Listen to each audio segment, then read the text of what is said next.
Amen. Wow. Ist das nicht wunderbar, zu wissen, Gott kann nichts erschüttern. Er ist grösser und steht über alles, was schwierig in unserem Leben ist. Es ist nicht genial, das zu wissen.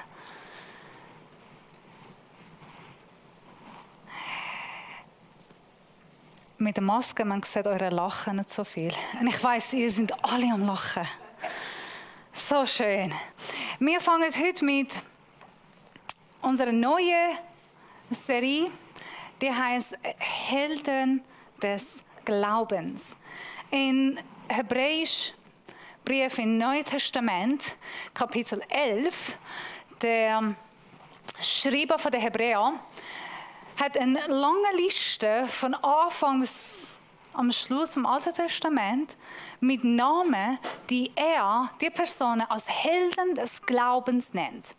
Wie Noah, Hanoch, Abraham, Jakob, David und Gott so weiter. Wir werden ein paar von diesen Personen miteinander schauen und zusammen schauen, wieso sind die Helden des Glaubens. Ich habe Gideon ausgewählt. Irgendwie die Geschichte von der Gideon gefällt mir. Er war ein Richter in Israel, ein Kämpfer. Aber ist er wirklich ein Held gewesen? Wir können ihn Held nennen. Wir werden kurz miteinander seine Geschichte anschauen und schauen, wie ist er zum Held geworden. In der Bibel wir sehen, dass die Engel Gottes Gideon begegnet. Und viele sagen, dass die Engel ist eigentlich Jesus selber war. Das hat mit Gideon geredet, weil am Schluss Gideon sagt, ich habe Gott gesehen und bin ich nicht gestorben. Normalerweise haben sie das zum Engel nicht gesagt. Aber das ist nicht unser Thema, sondern wir bleiben bei dem Engel Gottes, der Gideon trifft. Und lass uns miteinander die Bibelstelle lesen von Richter Kapitel 6 ab Vers 11. Der Herr beruft Gideon. Der Engel des Herrn kam nach Ophrah und setzte sich unter eine Eiche auf dem Grundstück, das Joasch gehörte, einem Mann aus der Sippe Abisai. Joaschs Sohn Gideon drosch gerade Weisen in eine Kelter, um das Getreide von den Midianitern in Sicherheit zu bringen. Da erscheint ihm der Engel des Herrn und sagte: Der Herr steht dir bei, du starker Kämpfer. Gideon erwiderte: Ach mein Herr, wenn Gott uns wirklich beisteht, warum geht es uns denn so schlecht? Wo sind all die Wunder, von denen unsere Eltern uns erzählt haben? Die sagen, der Herr habe uns aus Ägypten befreit. Aber was ist jetzt? Er hat uns verlassen und den Midianitern ausgeliefert. Der Herr sah Gideon an und sagte: Ich gebe dir einen Auftrag. Geh und rette Israel aus der Gewalt der Midianiter. Du hast die Kraft dazu. Aber wie soll ich Israel denn retten? Rief Gideon. Meine Sippe ist die kleinste in Manasseh und ich bin der Jüngste in unserer Familie. Der Herr versprach: Ich stehe dir bei. Du wirst den Midianiter schlagen, als hättest du es nur mit einem einzigen Mann zu tun. Nun hatte Gideon keine Zweifel mehr. Er rief: Herr mein Gott, ich muss sterben, denn ich habe den Engel des Herrn von Angesicht zu Angesicht gesehen. Da sprach der Herr zu ihm: Hab keine Angst, du wirst nicht sterben, mein Friede ist mit dir. Da baute Gideon an dieser Stelle ein Altar und gab ihm den Namen: Der Herr ist Friede. Es ist eine interessante Bibelstelle.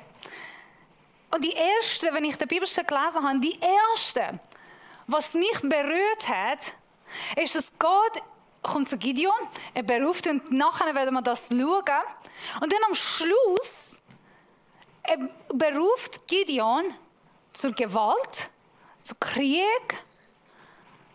Es wird ein Kampf passieren zwischen Israel und Medianiter. Es wird nicht schön. Es wird blutig. Und dann aber am Schluss kommt Gideon und sagt, baut ein Altar vor Gott und nennt die Altar, der Herr ist Friede. Wenn ich das lese, Jehovah Shalom. Und an dem Ort nennt Gideon das Ort Jehovah Shalom. Er ist mein Friede und ich denke, wo ist der Friede da? Ich höre von Gewalt, ich höre vom Krieg. Ich höre von etwas, was nicht wird schön sein. Wo ist Shalom? Und dann habe ich mal das Wort Shalom nochmal gesucht. Was bedeutet tatsächlich Shalom? Auf Deutsch, Friede bedeutet Abwesenheit von Gewalt. Aber auf Hebräisch, Friede oder Shalom bedeutet Anwesenheit von Gerechtigkeit. Wow. So cool. So, wenn Gott kommt und sagt, ich bin Shalom und ich will Shalom mit dem Leben hineinbringen, heisst nicht, es wird einfach keine Gewalt geben, keine Schwierigkeit geben, einfach Frieden geben, ist alles schön. Nein, es heisst, ich komme mit meiner Gerechtigkeit. In dem, was du lebst, wird Gerechtigkeit stattfinden. Weil ich bin Gott des Gerechtigkeit und in dem wirst du Shalom finden. Und mein Wunsch für euch, dieser Morgen, nach dieser Gottesdienst, ist das, dass ihr könnt in Gott heute Shalom finden. In alles, was in eurem Leben ist, in alles, was euch beschäftigt, gut oder schlecht, dass du kannst zu einem Gott kommen, wo Shalom ist. Du kannst ein Altar bauen und sagen, er ist mein Shalom. Aber wie ist das überhaupt möglich? Wie kann ich zu dieser innerlichen Frieden kommen und sagen, ich habe Frieden mit Gott? Ich werde euch 2 Werkzeuge geben, 2 Tools, wo mit dem könnt ihr zu Frieden kommen, mit Gott. Sind ihr bereit? Auch wenn ihr nicht bereit seid, hat ich immer noch gesagt. Bevor wir anfangen, ich habe eine Frage an dich. Bist du ein Held? Wenn die Engel Gideon trifft, er spricht, du Held, du Held, du starker Kämpfer, du Held. Wenn heute Engel Gottes wird gerade jetzt vor dir stehen und sagen, Claudia, du Held. Jetzt ist dein Name. Simi. Ey, du Held Gottes. Was würdest du heute sagen? Bist du ein Held in Glauben? Was wäre, wenn ich für dich sage, heute am Schluss von der Gottesdienst, deine Antwort soll und wird ja sein? Bist du gespannt, was es kommt? Alright. Die erste Tool, wie kann ich zu dieser Shalom kommen und wie kann ich Gottes Held werden? Das Erste, was du brauchst, um das zu haben, ist wahre Demut. Es ist wahre Demut. Und ich werde das zeigen. Und die wahre Demut hat eine Linie. Und auf einer Seite von der wahren Demut kann Arroganz sein, kann Stolz sein. Kann Menschen sein, die sagen, ja, ich bin Held, ich bin gut, ich bin perfekt, ja, mir fehlt nichts. Oder ja, so ist es. Oder es kann auch eine falsche Demut sein, wie jetzt bei Gideon.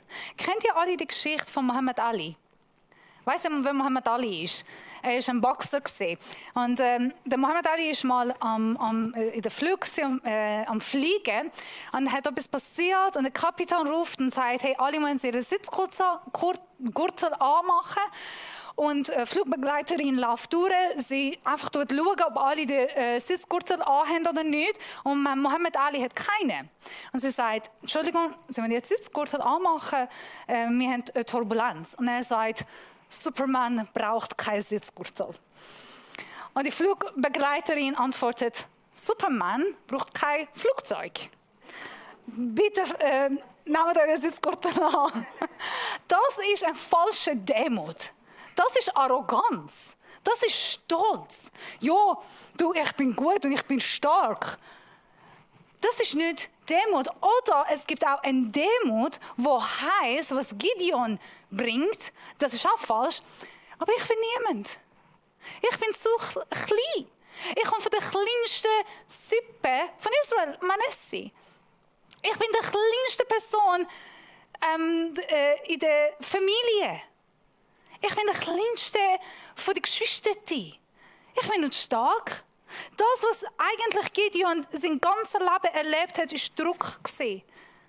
Er ist aufgewachsen unter Druck von Medianiten. Er ist aufgewachsen unter... Er musste einfach überleben. Das hat er gelernt. Nicht anders. Und in seinen Gedanken kommt ich sage es, ein Kassettband, wo sich immer wieder spielt. Ich bin zu klein, ich bin nicht stark genug, ich bin niemand. Und wenn die Engel Gottes zu ihm geht und sagt, du Held, du starker Kämpfer, die Worte spielen. Und er fängt an mit dieser Ausrede. Erst, ja, wo ist der Gott? Wo gibt es Gott? Wirklich? Also ich habe die Bibelstelle gelesen und dann habe ich gelesen, dass, was er antwortet, wo ist Gott, warum geht uns so schlecht? Ehrlich gesagt, wie viele von euch haben den gleichen Gedanken gehabt? Oder wie viele von uns denken, wo ist er denn, wenn ich ihn brauche? Wo ist er denn, wenn es mir schlecht geht? Und so ist es mit Gideon. Aber die Engel Gottes kommt und sagt nicht, oh ja, stimmt, es tut mir leid, ich habe es vergessen. Du hast die Geschichte von Ägypten nicht erlebt. Du hast Gott wirklich nie gesehen. Du bist in den Druck von Medianiten aufgewachsen. Ja, du Arme. Ja, es tut mir leid, dein Leben stinkt wirklich. Ich habe voll vergessen, was für ein schlechtes Leben du hast. Weißt du was, ist okay. Ich gehe zu einem anderen Menschen. Du Arme. Ja, ja, easy. Nein. Was antwortet die Engel? Ich stehe bei dir. Du wirst den Medianiter schlagen. Also hat er nur mit einer Person zu kämpfen. Nein, er hat keine Pity Party oder er hat kein Mitgefühl mit Gideon, sondern er sagt, ich stehe bei dir. Und deswegen sagen wir auch, das ist Gott, der Herr, der sagt, ich bin bei dir. Ich gehe mit dir, ich kämpfe mit dir. Geh weiter. Und dann fängt die Wort, ja, aber ich bin niemand. Aber ich kann es nicht. Aber ich habe nicht genug Ausbildung dafür. Aber ich bin nicht mit so in der Stadt aufgewachsen. Aber ich habe nicht das Talent vom Redner. Aber ich bin nur eine Frau. Aber ich bin so jung. Aber du, nein, das kann ich nicht. Was ist deine Aussage? Wenn Gott zu dir kommt und sagt, hey, mach das. Geh vorwärts. Ich bin bei dir. Ich stehe mit dir. Was ist deine Aussage an Gott? Was ist die erste Kassette, die in deinem Kopf spielt? Wo du hast vielleicht, nicht 100 Jahre, aber Jahrzehnte das im Kopf immer spielen lassen. Oder vielleicht hast du mal gehört, kannst du das nicht. Ich habe interessant gefunden, dass beide, Einstein als auch Edison, wurden von der Schule verwiesen, kann ich das so sagen. Man hat an beide Personen gesagt, die sind Idioten, wirklich geistlich ungenügend, geistig ungenügend, mental, sind nicht fähig, um in der Schule zu lernen. Der Edison hat seine Mami ihm geschult daheim und ich glaube, ihr kennt die Geschichte mit dem Brief, wo die Lehrerin Edison gegeben hat, die gesagt hat, er kann nicht lernen, sorry, er ist nicht fähig. Wir können nicht in der Schule ihn mitnehmen. Er ist einfach zu mental, er ist noch stark genug. Und seine Mama hat gesagt, hey, die sagen, du bist so schlau, dass sie dich nicht in der Schule lehren. Und sie hat ihn eigentlich daheim gelernt. Und mit Einstein, wir kennen alle die Geschichte. Er ist hier in Zürich bei der ETH, der damaligen, das anders genannt, hat sich gemeldet und gesagt, nein, du bist nicht gut genug für das. Und dann hat er mit dem Aarau studiert. Aber solche Worte, ich glaube, haben wir alles gehört. Vielleicht von den Eltern daheim oder in der Schule oder von der Familie oder von den Freunden. Ja, aber das kannst du nicht. Ja, aber nein, das ist nicht für dich. Meinst du wirklich, kannst du das? Oder vielleicht sagst du selber, da bin ich nicht, das kann ich nicht. Das ist falsche Demut. Das ist nicht Demut. Das kann auch Arroganz sein. Ja, da bin ich nicht, das kann ich nicht. Das ist nicht Vertrauen an Gott. Sondern was Gott da bringt, in dieser Vers, das, was wir lesen, heißt,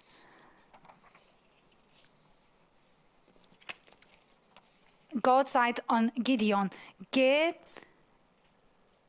du hast die Kraft dazu, in Hoffnung für alle. Und in alter Übersetzung sagt, geh in die Stärke, die du hast. Gideon sagt, ich bin nicht gut genug, ich kann es nicht, ich bin der Kleinste, ich bin der Jüngste, ich bin unwichtig, ich genug es einfach nicht. Und die Engel Gottes kommt und sagt, geh in die Stärke, die du hast. Er sagt nicht, geh und ich werde dir Stärke geben. Geh und ich werde dir beistehen. Geh und ich helfe dir. Nein, er sagt, geh in die Stärke, die du schon hast. Er sagt nicht, okay, du willst Ausbildungen machen. Ich will dich trainieren. Ich will dir das geben, was du brauchst. Nein, du hast das, was du brauchst. Wenn Gott dich ruft, er weiß, was du hast und er gibt dir schon, was du brauchst. Das ist eine wahre Demut. Wenn Gott dich ruft, sag einfach Amen. Was ist deine Aussage heute? Gehst du mit Arroganz oder?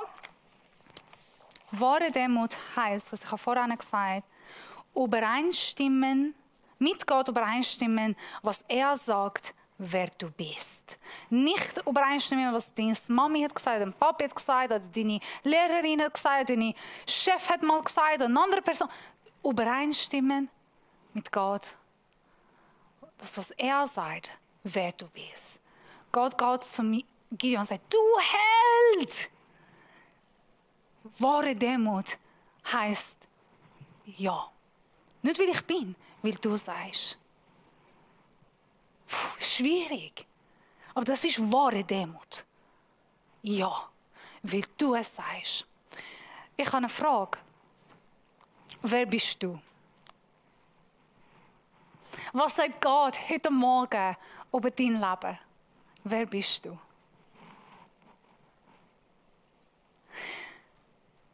Lass mich euch helfen. Lass mich dich helfen. Gott sagt, du bist ein Held.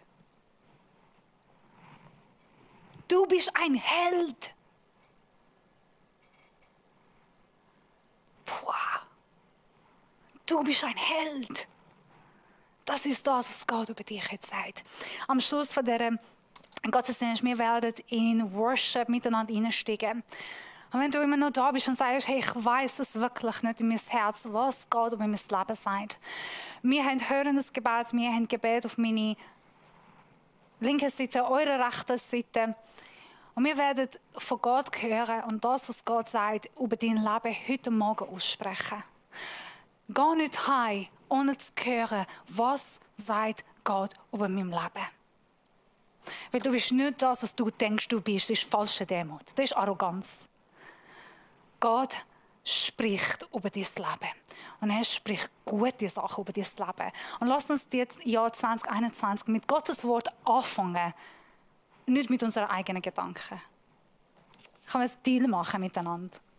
Und wenn du daheim bist und den Gottesdienst schaust und sagst, ach, ich wünsche mir als Gebet, kannst du dich melden per Telefon online per E-Mail oder darfst auch unter der Woche in den Kreuzpunkt kommen. Wir sind bereit, für dich zu beten und auch für Gott hören und die Wahrheit Gottes in deinem Leben aussprechen. Die zweite und die letzte Tool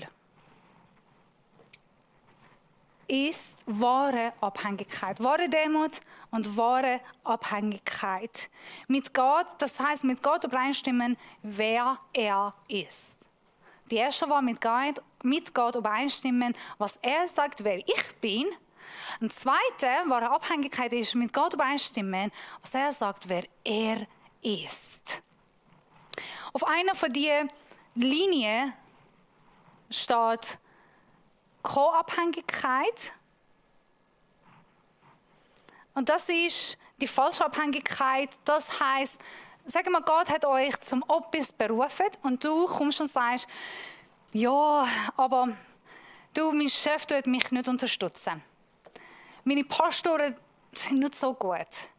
Mein Kirche, da kann ich nicht, ich bin uns in der Kirche, da habe ich zu wenig Unterstützung. Oder einfach, bei der Ausbildung ich muss eine bessere Ausbildung haben. Weißt, ich habe nicht genug oder gute Ausbildung gehabt für das. Ich habe nicht genug Unterstützung, was ich mir wünsche. Ich kann das nicht machen, weil bei uns in der Kirche ist einfach nicht möglich. Oder bei mir der Job ist nicht möglich. Oder da habe ich die Gelegenheit nicht. Das ist falsche Abhängigkeit. Oder kann es so sein, und das, ehrlich gesagt, ist eher meine Gefahr persönlich als der Brainer, ist Selbstgenugsamkeit. Keine Ahnung, ob das Wort auf Deutsch gibt, aber ich habe es online gefunden. Selbstgenugsamkeit. Das heisst, ich kann das selber machen.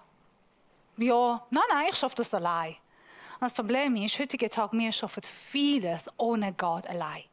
Und das Traurige ist und das Gefährliche ist, wir schaffen unseren Dienst ohne Gott. Wir können Kirche leiten ohne Gott. Wir können Firma leiten ohne Gott. Wir können Gottesdienst leiten ohne Gott. Heutzutage Tag ist möglich. Das ist Programm. Ich komme in die Kirche, ich mache Programm, ich mache meinen Dienst. Muss ich nicht beten, muss ich nicht abhängig sein von Gott, muss ich nicht hören. Ich habe das selber. Ich brauche keinen Gott. Heutzutage Tag ist Gefahr. Alles, was ich mache, sogar evangelisieren. Mit Leuten reden über Gott, mache ich ohne Gott.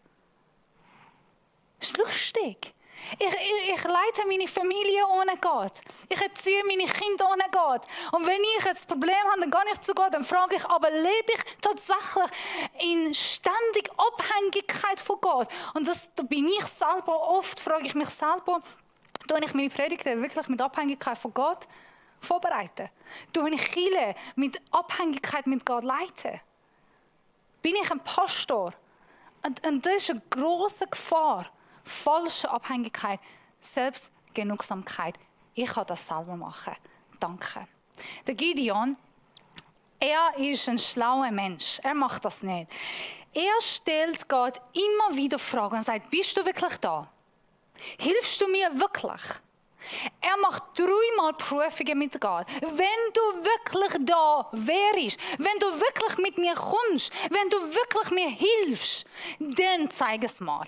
Das erste Mal, er bringt Essen auf den Fels und sagt, isst das Essen. Es ist ein Opfer. Und wir sehen, wie Feuer von dem Fels rauskommt und das Essen isst und wegnimmt. Das zweite Mal, er nimmt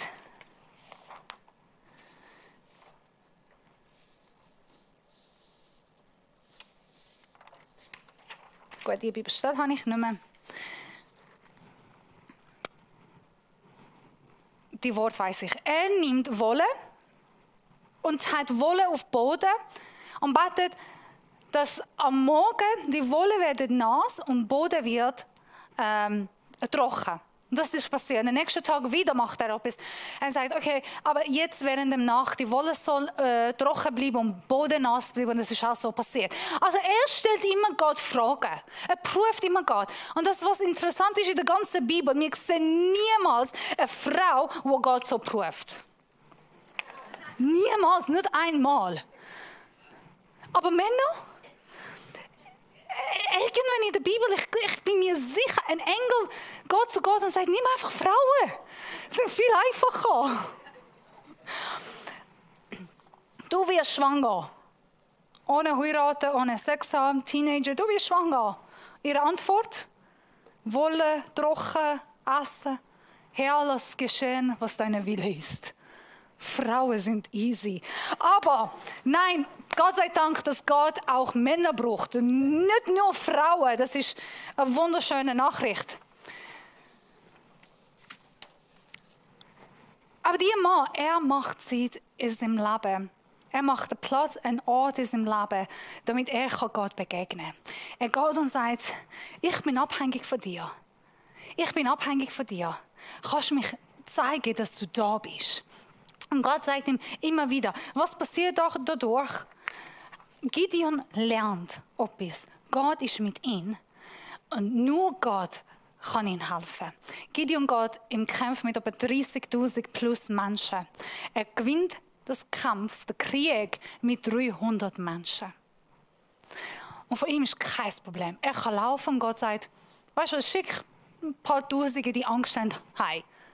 Und er sagt, alle, die Angst haben, gehen heim. Schick alle, die mit Hand trinken, heim. Okay, alle, die Wasser mit Hand trinken, gehen heim. Am Schluss, anyways, bleibt nur 300 Leute.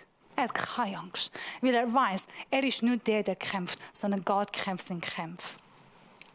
Er ist nicht der Israel leitet und führt, sondern Gott leitet Israel. Gott führt Israel. Ich würde euch gerne eine Geschichte erzählen vom Iran. Von einem mega guten Kollegen von mir. Er war ziemlich arm gewesen. Die Regierung hat seine ganze Wohnung aufgeräumt. Das heisst, sie sind reingekommen, die haben alles, was er hatte, weggenommen. Alles. Die haben alles verkauft. Für sich selber. Er hat seine Arbeit verloren und war ein Taxi-Driver gewesen. Er ist geworden. Er muss einfach Taxi fahren mit seinem Auto. Und dann, wir sind ihm besuchen. Ich bin ihm besuchen und seine Familie. Und ich habe beim Auto gesehen, dass sein Licht brennt. Die zeigt, Petrol, Gasoil ist leer. Und dann habe ich ihm gesagt, ich will seinen Namen nicht nennen. Wieso brennt? Hat dein Auto ein Problem? Und er sagt, nein, Sabrina. Seit einem Monat habe ich nicht getankt. Seit einem Monat habe ich nicht getankt. Wie geht das? Er sagt, ich habe kein Geld gehabt, ich konnte nicht tanken und ich muss ein Taxi fahren, weil das ist die einzige Arbeit, die ich machen kann. Und ich habe gebetet. Und er hat eine Tochter und damals war es ein Baby. Und er sagt, ich habe geschreit nach Gott und gesagt, du, wegen deinem Namen habe ich alles verloren, aber trotzdem halte ich bin abhängig von deiner Versorgung. Versorg mir das Benzin, Petrol, damit ich Taxi fahren kann und ich kann das Geld heimbringen, anstatt das Petrol zu zahlen, das Benzin zu zahlen. Wir sind bei ihm daheim gesehen.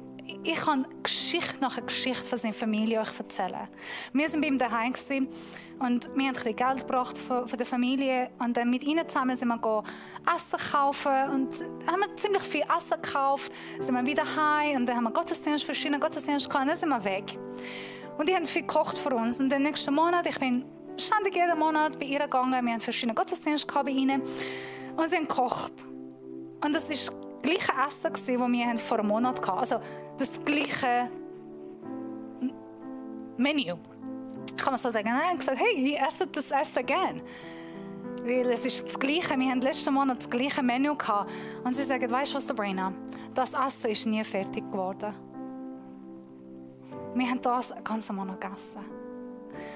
Das werde ich nie vergessen. Mit Tränen habe ich den Reis und das, was sie gemacht haben, gegessen. Lebst du mit Selbstgenugsamkeit, mit dem, dass du sagst, ich kann es allein machen? Oder vielleicht lebst du mit dem Abhängigkeit und sagst, ich kann es nicht, weil ich habe nicht genug Unterstützung in meinem Leben und ich mag es, ich kann es nicht, weil es lange nicht. Wenn du Gott einen Ort gibst, einen Platz gibst in deinem Leben, wo er reinkommen kann und er kann in deinem Leben wirken und du kannst abhängig von ihm sein. Weißt, vielleicht hast du auch alles. Vielleicht bist du gut besorgt, von finanziell, von der Familie. Vielleicht geht es dir wirklich gut. Dann bewusst entscheide dich für einen Platz in deinem Leben, wo du Abhängigkeit mit Gott üben kannst. Weil du kannst sogar sagen, in diesem Bereich in meinem Leben bin ich abhängig. Das hat Gideon gemacht. Er hat Platz, Ort geschafft, damit er Abhängigkeit von Gott erleben kann. Schaff einen Ort für dich in deinem Leben, wo du lernen, immer wieder von Gott abhängig leben und sehen. Und wenn du in dem Ort bist, wo du abhängig bist von Gott, und wenn du in dem Ort bist, wo du von Gott hörst, wer du bist, wo deine Identität nicht von Umfeld und Umgebung kommt, sondern von Gott, wenn die zwei zusammenkommen, weißt du was? Dann wirst du in einen innerlichen Frieden und Shalom leben. Weil du weißt, wer du bist in Gott. Und du weißt, wer er ist für dich. Du bist nicht Gott, Gott ist nicht du. Sondern du weißt, wer Gott ist für mich. Und du bist abhängig von ihm. Und wer du bist in Gott. Und wenn die zwei zusammenkommen, dann wirst du einen Shalom und Frieden und Freude in dem Leben haben. Das ist ein Ort, wo du Gott erleben kannst. Das wünsche ich dir heute